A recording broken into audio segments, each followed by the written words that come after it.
ఈ రోజు మనం చూపించినటువంటి చైతన్యం, వెలుగుమట్ల ఆడబిడ్డలు చూపించినటువంటి చైతన్యం ప్రభుత్వాన్ని గడగడలాడించి మరి ఇమ్మీడియట్ గా వాళ్ళకి తీసుకొచ్చి తక్షణమే జస్టిస్ ఇచ్చేటటువంటి ప్రయత్నం జరిగింది. అదే ప్రతిపక్షాలేమో మేము అధికారంలోకి వచ్చినాక 3 ఏళ్ల తర్వాత మీకు జస్టిస్ చేస్తామని చెప్పిండ్రు. కానీ we don't believe in that. అన్యాయం జరిగిందంటే ఇమీడియట్ గా ప్రతిఘటన ఉండాల్సిందే. ఆ బ్లడ్, ఆ చైతన్యం తెలంగాణలో ఉన్నది.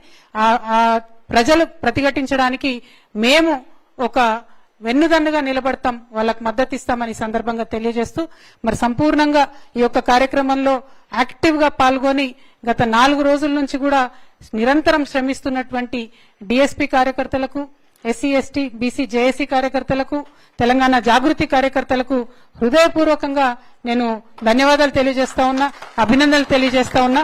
మీరు చేసింది మామూలు ఫైట్ కాదు. మీతోని ఇవాళ ఒక రెవల్యూషన్ వచ్చింది తెలంగాణలో.